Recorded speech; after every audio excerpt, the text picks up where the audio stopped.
بسم اللہ الرحمن الرحیم، السلام علیکم، میں ہوں سیبی کاظمی، آپ دیکھ رہے ہیں فیس بک اور یوٹیوب۔ 18 اکتوبر ہفتے کے دن کی آج میں آپ کو بہت بڑی خبر بتانے لگا ہوں جو مجھے بتا دی گئی ہے، نام لینے کا کہہ دیا گیا۔ فیلڈ مارشل کی ریٹائرمنٹ پر غور و فکر شروع ہو چکا ہے اور ڈپلومیٹک پاسپورٹ سمیت مختلف سہولیات پر بھی غور ہو رہا ہے۔ نئے چیف کی آمد اور نیا نام کس کا ہوگا آگے چل کے بتاتا ہوں آپ کو۔ ٹرمپ کی تعریف الوداعی خطاب میں ہو رہی ہے اور دوسری طرف عمران خان کو ڈیالہ جیل سے زبردستی منتقلی پر تحریک انصاف نے بھی حکمت عملی بتائی، لیکن دعویٰ کیا جا رہا ہے بہتری کی طرف کیا جا رہا ہے۔ افغانستان مذاکرات کا دور ہے، ISI چیف بھی پہنچ گئے، خواجہ آصف بھی اور ملا یعقوب بھی۔ افغان پاک جنگ پر ٹرمپ کا بڑا اہم رد عمل بھی، اور پاکستانی فوجیوں کی جو ابھی حملوں میں کتنی تعداد چینی میڈیا نے انکشاف کیا۔ ثانیہ مریدکے پر بھی انتہائی اہم امریکی اخبار کے خوفناک تفصیلات جو ان سے رابطے کر کے لوگ انہیں ادارے کے بتاتے رہے، اور نون لیگ نے لبیک کو بین کرانے کی وجہ کیا ہے وہ بھی بتائی۔ جو بمباری ہوئی اور جو شہادتیں ہوئی ابھی 48 گھنٹوں کے اندر سیز فائر کی خلاف ورزی ہوئی، اس پہ کیا معاملات ہیں۔ ملک ریاض کو عرب امارات سے واپسی لانے پر شیخ صاحب نے مال دیکھنے سے انکار کر دیا پھر، اور حکومتی وکلا جیتنے کے بعد سپریم کورٹ میں 27ویں ترمیم اور جوڈیشل کمیشن کا آج اجلاس، باغی ججز کے خلاف کارروائی کا معاملہ۔ IMF کی ٹیم تحقیقات کے لیے $30 ارب کے ان کی آمد کو روکنے کی کوشش سر توڑ حکومت کی، اور اثاثے بیچنے کی بڑی واردات میں بھی کون کون شامل۔ بنگلہ دیش میں بھی ایک دفعہ پھر مظاہرے پھوٹ پڑے، عوام پولیس سامنے وجہ کیا ہے۔ اور مراد سعید نے آج محمد میں سجاد محمد اور باجوڑ میں گل ظفر خان کی جان کو شدید خطرہ بتایا، اور الزام ادارے پہ اگر کچھ ہوا خدا نخواستہ۔ لیکن سب سے پہلے تحریک انصاف، عمران خان کو اگر منتقل کیا گیا اڈیالہ جیل تو انہوں نے آج یہ لائے عمل دے دیا ہے کہ پورے ملک کو جیم کریں گے، کسی صورت میں شفٹ نہیں کرنے دیں گے۔ حکومتی اداروں کی طرف سے کہا جا رہا ہے، اطلاعات جو آ رہی ہیں میرے پاس، کہ یہ بہتری کے لیے شفٹ کیا جا رہا ہے کہ وہاں معاملات کو بہتر کرنے کے لیے ملاقاتیں کروائیں گے۔ اب اس میں معاملہ کیا ہے کہ مدت ملازمت کا نوٹیفکیشن جاری نہیں ہو، 39 دن رہ گئے ہیں۔ آرمی چیف کی جائز مدت ہے وہ 26 نومبر ختم ہونی ہے۔ حکومت اگر اس معاملے کو ختم کرنا چاہے تو ایک کاغذ کا ٹکڑا جاری کر کے معاملہ ختم ہو سکتا ہے فوراً، لیکن جو اعلیٰ سطح سے خبریں لیک کروائی جا رہی ہیں اور ان کی تصدیق اس لیے مشکل ہے کہ یہ آپ کو پتہ ہے خود بعض اوقات پلانٹڈ بھی ہوتی ہیں، نئے آرمی چیف کی تیاریاں بھی ہیں، اور اس میں نعمان زکریا صاحب کا نام آ رہا ہے۔ یہ الوداعی خطاب اور ملاقاتوں کے لیے آرمی چیف کے حوالے سے ڈپلومیٹک پاسپورٹ، ریٹائرمنٹ کا پیکیج جس میں chairman joint chief of staff اور باقی تمام چیف بھی شامل ہیں، یہ سہولیات پیکیج جو بنائے جا رہے ہیں، دیکھیں اب اس میں یہ بڑے پراعتماد نظر آتے ہیں، آرمی چیف مطمئن نظر آتے ہیں اور خاموش نظر آتے ہیں۔ اب یہ پتہ نہیں خاموشی جو ہے وہ طوفان سے آنے کی پہلے کی ہے یا انہیں یقین ہے کہ ان کی مدت ملازمت ہوگی، کیونکہ ابھی کسی کو پتہ تو نہیں۔ ٹرمپ کی جس طرح تعریفیں کی جا رہی ہیں، یہ بھی ظاہر ہے آپ کو پتہ ہے امریکہ کا سب سے اہم کردار آرمی چیف کی مدت ملازمت توسیع میں یا نیا آرمی چیف لگانے میں ہمیشہ ہوتا ہے۔ اب یہ سب اچھا ہے کہ رپورٹ تو دے رہے ہیں، یعنی ٹرمپ لیکن اپنا غیر روایتی کام کر سکتا ہے۔ کیا نعمان زکریا صاحب چیف لگیں گے، یہی چیف ہوں گے، DGI سے؟ ابھی معاملات بڑے پیچیدہ ہو گئے ہیں، کیونکہ فلسطین میں فوج بھیجنی ہے، دینی جماعتوں کو یہاں خاموش کروانا ہے، پاکستان کے اثاثوں کو بیچنا ہے، معدنی وسائل اس میں شامل ہیں، افغانستان کے ساتھ جنگ ہے، بگرام ایئر بیس ہے، اسرائیل کو تسلیم کرنا ہے، ابراہم اکارڈ معاہدے میں شامل، تو ایک بڑی لمبی لسٹ ہے۔ اب یہ سب کچھ کرنے کے لیے کیا نیا بندہ ہوگا یا اسکرپٹ کے مطابق یہی سب چلیں گے؟ یہ اب پاکستان کی اگر آپ تاریخ دیکھیں تو اس میں تو بڑی غیر یقینی صورتحال ہے اس وقت بڑے بڑے اہم لوگوں کو اس بات کا نہیں پتا کہ سر وہ کہہ رہے ہیں سرپرائز آ سکتا ہے، لیکن یہ اللہ کو پتا ہے۔ جو خبریں آپ پتہ نہیں پلانٹڈ ہیں، مجھے اس کا اندازہ نہیں، اسی لیے آپ کے سامنے ایسے ہی رکھ دیں کہ یہ میچ 2020 کا ہوگا، ٹیسٹ میچ ہوگا، سپر اوور میں جائے گا، کیونکہ ابھی یہ تقریب میں آپ دیکھیں تو الوداعی خطاب تو نظر آتے ہیں۔ آج بھی جو کیڈٹس کو پاسنگ مارچ میں وہ بات کر رہے تھے کہ آئین اور قانون کی اور کسی سیاسی سرگرمی میں شریک نہیں ہوں گے، حلف جو اٹھایا جا رہا تھا۔ اب اس میں شرم الشیخ میں جو شہباز شریف نے جس طرح تعریف کی، اسی طرح ڈونلڈ ٹرمپ کی آرمی چیف نے بھی تعریفوں کے پل باندھ دیے کہ جی بڑا تمام تنازعات میں اہم کردار ان کا، اسٹریٹجک لیڈرشپ ان کی، حالانکہ اس میں ان کی کوئی ضرورت نہیں تھی۔ آج ٹرمپ نے کل بھی کہا کہ میں اگر افغانستان پاکستان کی جنگ اگر بند کروانا چاہوں تو میں چونکہ امریکہ چلا رہا ہوں اس لیے مصروف، ورنہ میں کروا سکتا ہوں جب چاہوں۔ ٹرمپ نے جتنی بھی جنگیں بند کروائی ہیں وہ ساری کی ساری عروج پہ پہنچ چکے۔ اب دیکھیں فلسطین میں غزہ میں جنگ بندی کا اس نے اعلان کیا، وہاں شہادتوں کا سلسلہ بڑھتا جا رہا ہے۔ رات کو بھی ابھی زیتون کے مساوات میں وہاں ابو شاوان خاندان ہے، خاوند بیوی سمیت 7 بچے، جس میں 5 سال سے 13 سال کے بچے، 7 بچے اور ماں باپ وہ شہید ہوئے۔ جس طرح پاکستان میں بھی ابھی سیز فائر افغانستان میں ہوا، لیکن فضائیہ جو پاک فضائیہ نے وہاں 48 گھنٹوں کے اندر بمباری کی کالعدم تنظیموں کے حملوں کے بعد، اس میں 48 گھنٹوں کے اندر کارروائی میں اب تک جو ہے دعویٰ تو یہ کہ 100 کے قریب جو ہے وہ کالعدم تنظیموں کے لوگ مارے گئے، اور یہ ڈرون سے نہیں ہوئے، لڑاکا طیاروں سے ہوئے، اور کیونکہ پاکستان کی چیک پوسٹوں پر اور حملے ہوئے تھے میر علی میں اور لدا میں۔ اب اس کے بعد جو خبر رساں ایجنسی افغانستان کی ٹولو، اس کا دعویٰ ہے کہ یہ پتیکا میں اور وہاں 6 سویلین تھے، 2 بچے اس میں شامل تھے، ایک خاندان میں دوسرے میں 6 خواتین تھیں اور ایک بچہ تھا، اور کرکٹ کے کھلاڑی افغان بورڈ کہہ رہے ہیں جو کسی ٹورنامنٹ میں شرکت کے لیے آئے تھے، مہمان تھے، وہ بھی اس میں شہید ہوئے ہیں۔ اب یہ چین جو پاکستان کی ہلاکتوں کی شہادتوں کی جو اس وقت رپورٹ کر رہا ہے، جو پاکستان کی میڈیا میں نہیں بتایا جا رہا، الجزیرہ اور عرب نیوز کے ٹی وی چینلز بھی بتا رہے ہیں کہ پاکستانی فوجیوں کی بھی شہادتوں کا بہت بڑا نقصان ہوا ہے، لیکن دونوں اطراف میں مسلمان شہید ہو رہے ہیں۔ آرمی چیف ابھی آج ہندوستان کو دیکھیں مذاکرات کی دعوت دے رہے تھے، لیکن جو افغانستان کا معاملہ ہے اس پہ پیچھے ہٹنے کو تیار نہیں، وہاں کوئی بہتری نظر نہیں آ رہی، دونوں طرف سے ایک دوسرے پر الزامات دڑ دڑ لگائے جا رہے ہیں۔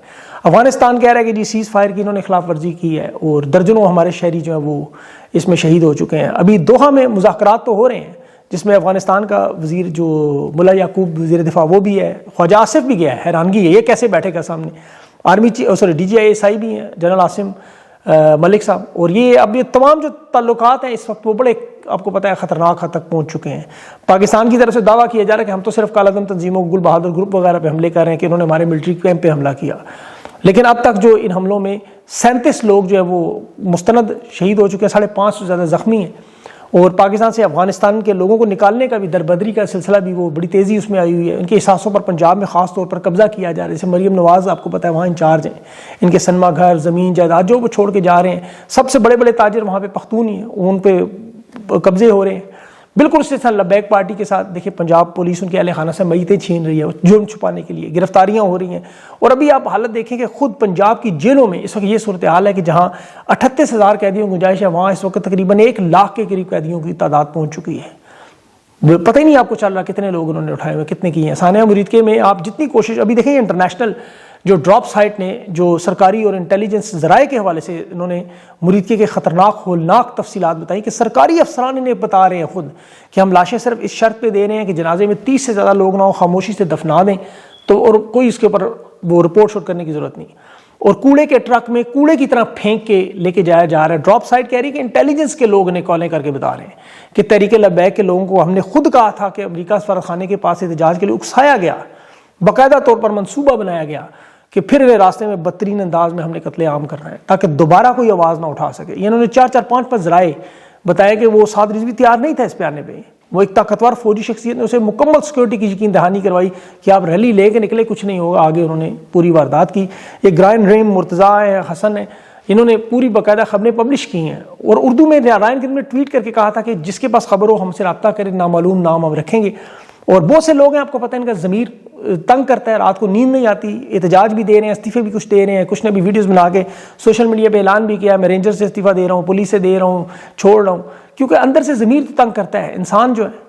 ابھی ایک فواد چودھری نے ایک پول کروایا، آپ دیکھیں کہ 22,000 لوگوں نے اس میں شرکت کی اور 90% کہہ رہے ہیں کہ ابراہم اکارڈ معاہدے میں شامل نہ ہوں۔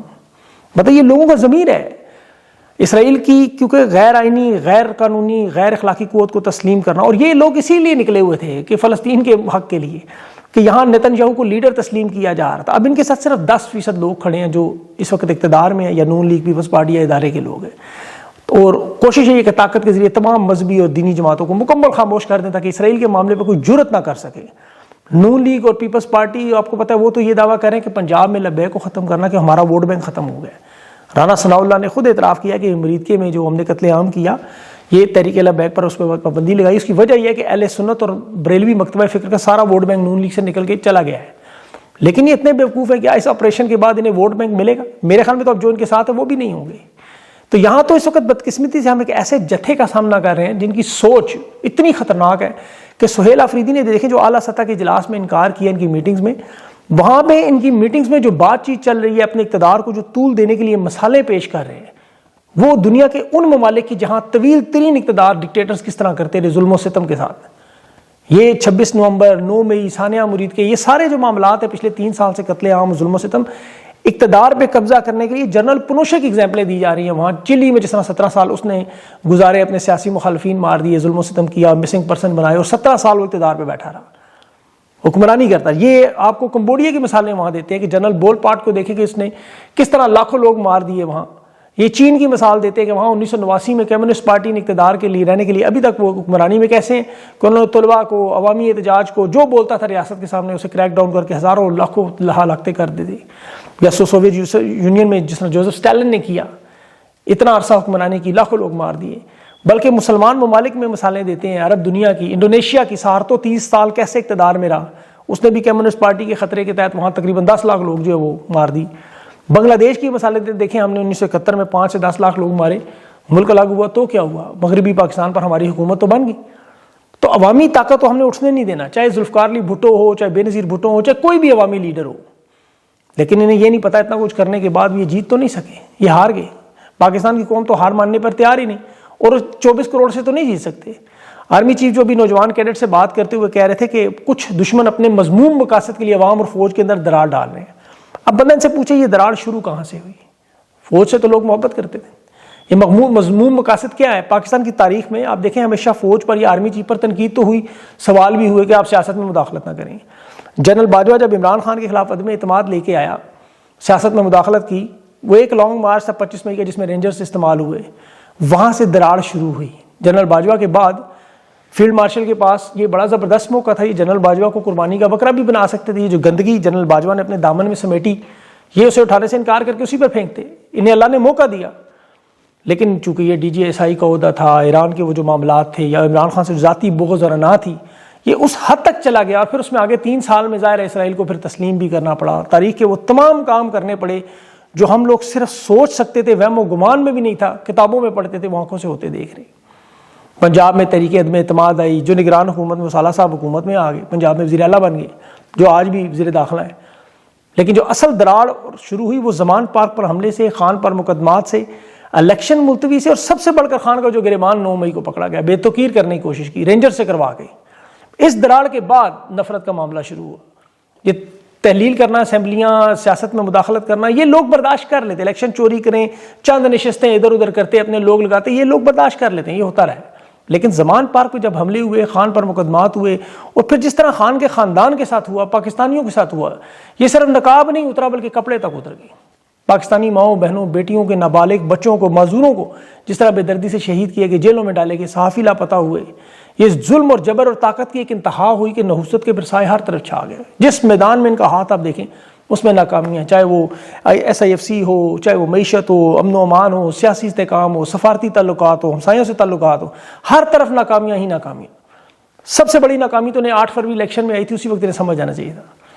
تحریک انصاف اس وقت جیت گئی، عمران خان کو توڑنے میں ناکام ہوئے، عدالتوں سے کنٹرول کرنے میں ناکام ہوئے، پارٹی کو ڈسمنٹل کرنے میں ناکام ہوئے۔ خیبر پختونخوا حکومت آج آپ کے سامنے سہیل آفریدی مثال ہے، انہوں نے 9 مئی 26 نومبر سانحہ مرید کے کیا نہیں کیا، لیکن لوگ آج بھی ادھر ہی کھڑے ہیں، اور یہ ادھر ہی کھڑے ہیں جہاں انہوں نے 22 نومبر 22 میں حلف اٹھایا تھا۔ تو نفرت کے علاوہ کیا ملا اس سارے کام میں؟ اس سے پہلے ایوب خان ہو، یحییٰ خان ہو، ضیاء اللہ کو، مشرف ہو، راحیل شریف ہو، کیانی ہو، یہ سب کو پاکستانی بھگت چکے ہیں اور وہ چلے بھی گئے، لیکن پاکستانی تو یہیں موجود ہے۔ یہ سارے تو بیرون ملک نیشنلٹیز لے کے چلے جائیں گے، لیکن پاکستانی تو یہی رہیں گے نا، انہوں نے تو کہیں نہیں جانا۔ یہ نفرت تو پھر 3-3 4-4 دہائیوں ختم نہیں ہونی۔ افغانستان کے ساتھ جو 40 سال کا تعلقات تھے وہ اب کیسے بحال ہوں گے؟ ایران سے کیسے اعتماد ہوگا؟ امت مسلمہ کیسے اعتماد کرے گی؟ اس میں تو دہائیاں لگیں گی۔ پاکستانیوں کو سب سے بڑھ کر اعتماد کیسے ہوگا؟ اس میں تو 50 سال شاید آگے لگ جائے۔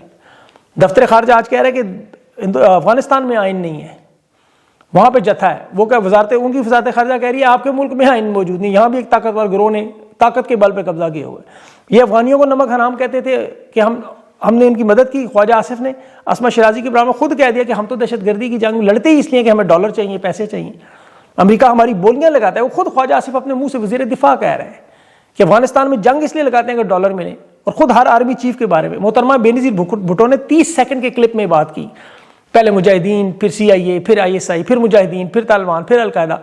انہوں نے کہا جب بھی بارڈر باجوڑ میں مسائل شروع کرتے ہیں، جب کشمیر کا بارڈر ٹھنڈا ہو، وہ ٹھنڈا ہو تو خیبر پختونخوا گرم کرتے ہیں، یہاں معاملہ ختم ہو پھر کشمیر ہو، یا پھر اب افغانستان۔ یہ محترمہ بے نظیر بھٹو سب کچھ بتا کے گئی ہوئی ہیں، کیونکہ وہ ان کی ساری سازشوں کو جانتی تھی، اسی لیے انہیں ہٹایا بھی گیا راستے سے۔ انہیں تو دیکھیں شیخ حسینہ کے اپنے ساتھ ہی انجام دیکھ لیں، 15 سال تو وہ بھی گزار گئی۔ اس کے بعد ہوا کیا؟ سپریم کورٹ کے ججز کا حال دیکھیں، وہاں فوجی افسران کا، جرنیلوں کا حال دیکھیں، صحافیوں کا جو ان کی 2 نمبریوں کو گوبر کو حلوہ بتاتے ہیں ان کا حال دیکھیں۔ ابھی بنگلہ دیش میں تمام سیاسی جماعتوں نے مل کے ایک چارٹر کیا، سائن کیا، وفاق جمہوریت ٹائپ سیاسی جماعتوں نے اور عبوری حکومت کے ساتھ کہ جی آئین، انتخابی نظام، یہ ان کی طرح کا 26ویں ترمیم کریں گے۔ لیکن وہاں جو طلبہ تحریک جو یہ سارا معاملہ حکومت بدلنے میں لائی، وہ اور بائیں بازو کی جماعتیں انہوں نے بائیکاٹ کر دیا۔ انہوں نے کہا یہ چارٹر وہ لوگ بنا رہے ہیں جنہوں نے عوامی تحریک چلائی ہی نہیں، جنہوں نے چلائی انہیں فیصلوں میں شامل کیا، وہ پھر مظاہرے شروع ہو گئے. مطلب عوام ایک دفعہ جاگ جائے شعور تو پھر وہ معاملہ ٹھیک نہیں ہو سکتا. لوگ نہیں مانتے ان باتوں کو. بہرحال اب معیشت کے حوالے سے کچھ اہم خبریں آپ کو بتاؤں. ایک تو بڑی اہم خبر جو ابھی شہباز رانا صاحب نے دی ہے کہ جو IMF آ رہی ہے پاکستان، آپ کو پتہ ہے $30 ارب کا جو انہوں نے کھانچا مارا. $30 ارب بہت بڑی رقم ہے، یاد رکھے. IMF کے 4 پروگرام بنتے ہیں ایسے.